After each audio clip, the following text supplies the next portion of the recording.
These simple, easy river fishing tips are going to have you catching way more bass the next time you go out and face some current.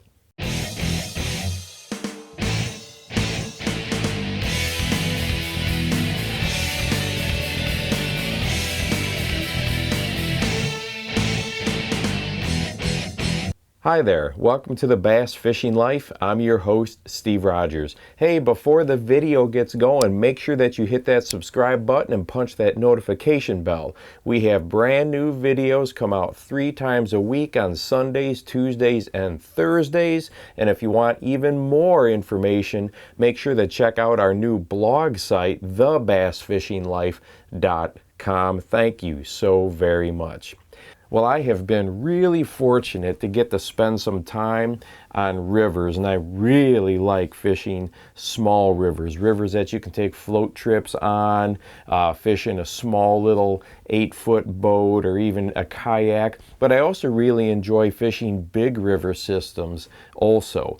And there are some things that I've picked up over the years about fishing in a river system that I think you can apply and catch way more fish on a river system. And I've picked up some of these tips because in the small river systems that I like to fish, the water is ultra clear and I can really see what is going on, and I can learn about the bass behavior by actually watching them and then apply it to bigger river systems where maybe the water isn't as clear, but I know where those bass are going to be located. So let's go ahead and jump right into it. The first thing that we need to talk about is, of course, the current. It's the big separating factor between rivers, lakes, and ponds, and even reservoirs that do have dams come through and draw water through them. They don't have the same type of current or powerful current. Number one is if those bass are not being disturbed, they're going to be facing upstream. I don't know how many times I see anglers, no matter what size of river they're on, they're throwing the other direction, downstream. If you've ever spent time fly fishing or have talked with some fly anglers, they will let you know that to get the most bites, you've got to make natural presentations with those flies as they float back down with the current. The same exact concept applies to bass fishing. Those bass are going to be facing upstream, which actually is really nice because the current positions them in extremely predictable places. Now, with the understanding that those bass are facing upstream, that means that our lure needs to come down naturally. And here's where you have to do some tweaking and altering because river systems change day to day and sometimes even within the same day. So your lure wants to come down naturally with the current. It doesn't want to be digging into the bottom. It's good to bounce along the bottom, but you don't want to be digging hard into the bottom. So you either have to adjust your weight or adjust your line size. If you're fishing in a river and let's throw, say you're trying to throw a jig out there, a little 1/4 ounce jig, and it's just hitting bottom too much and it's getting hung up and stuck and you got to pop it off the bottom a lot, try changing the line size. Maybe if you're fishing 10-pound test, go all the way up to 20 if you're using monofilament. Just that simple change can make all the difference in that lure scooting along the bottom as opposed to getting stuck on the bottom. So that's super important to consider. Make sure that you're bouncing along, not digging along as you're casting upstream and letting that lure come back to you. The next thing that I want to talk about are current breaks. Now you may be thinking, yeah, I know all about current breaks, but by observing smallmouth in small little river systems, I can tell you that there are many times when those fish are on the front side of a current break as opposed to the bottom side, and it seems like the ones up on the front side are the ones that are actively feeding. So let me see if I can clarify this a little bit more for you.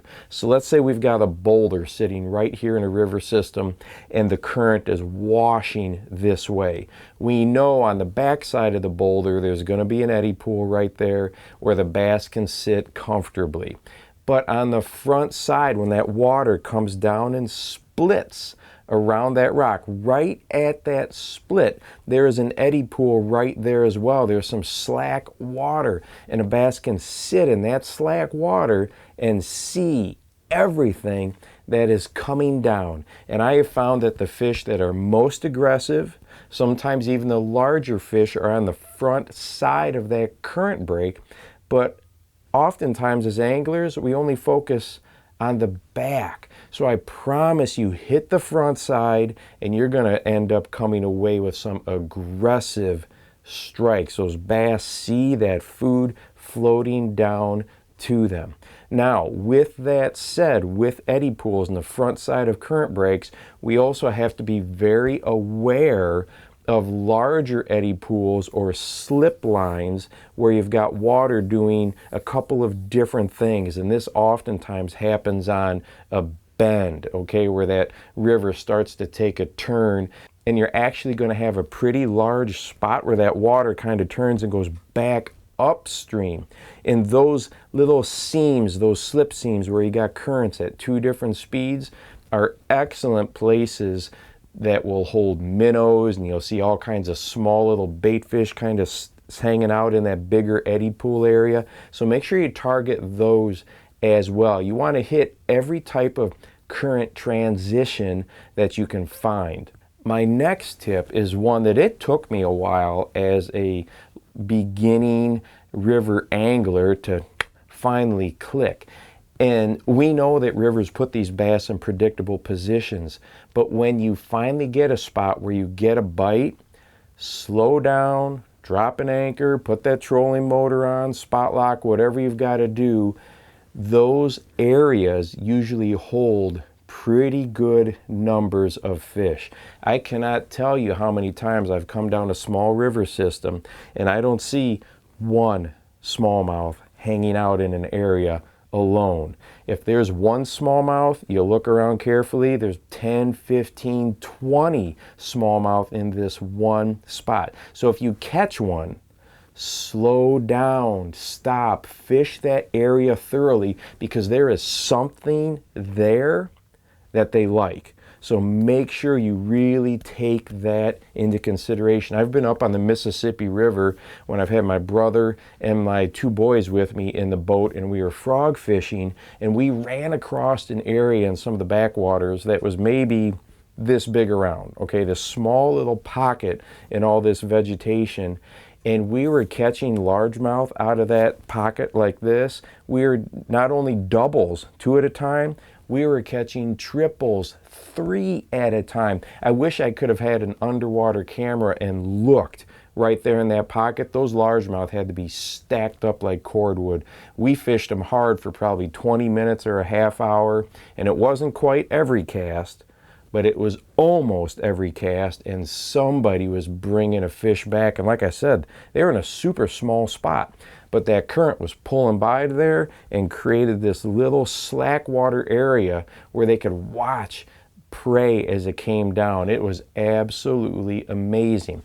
You can take that same concept to any river. I don't care where you're at. If you find one, there's something about that spot that others are going to find appealing as well.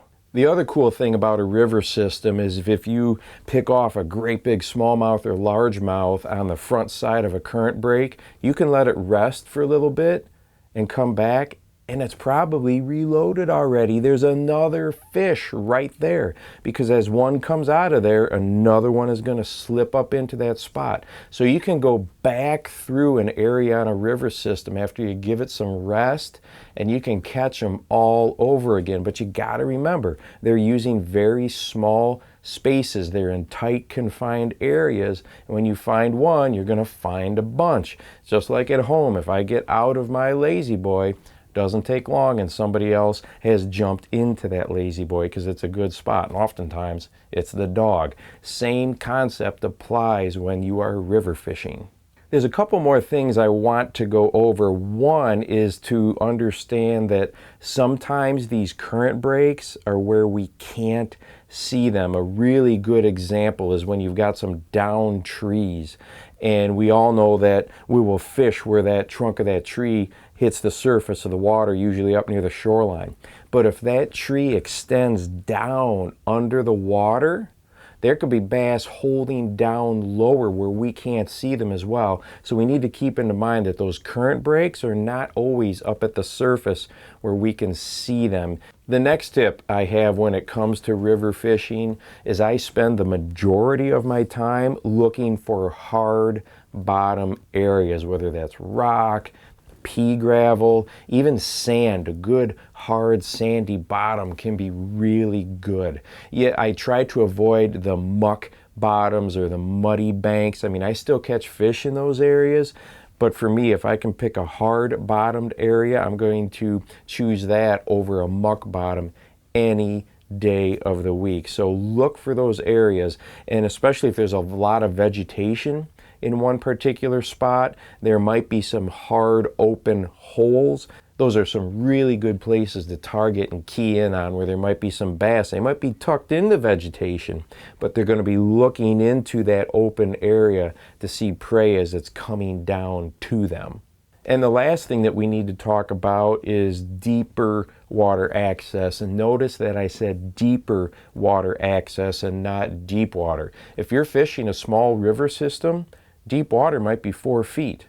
If you're fishing a big river system, deep water might be 20 or 30 feet. So you have to keep that in mind. Whenever you've got a shallow area, and let's say the river is running maybe a couple feet for 50 yards or so, and then it deepens up into a small pool or an area where the bottom drops out, those are such good places to locate, especially as we get into the fall or the winter time of year. They're going to drop out of that harder current and get down in those wintering holes, as we call them. But fish always like access to deeper water. Well, I hope that some of these river fishing tips are easy. They sound easy because they are. It's just the way that we approach the current and how we figure out where these fish are located. And once we find them, know that there's probably going to be a good group of them there. Hey, don't forget to go out and encourage someone today. You never know how you might just change their life.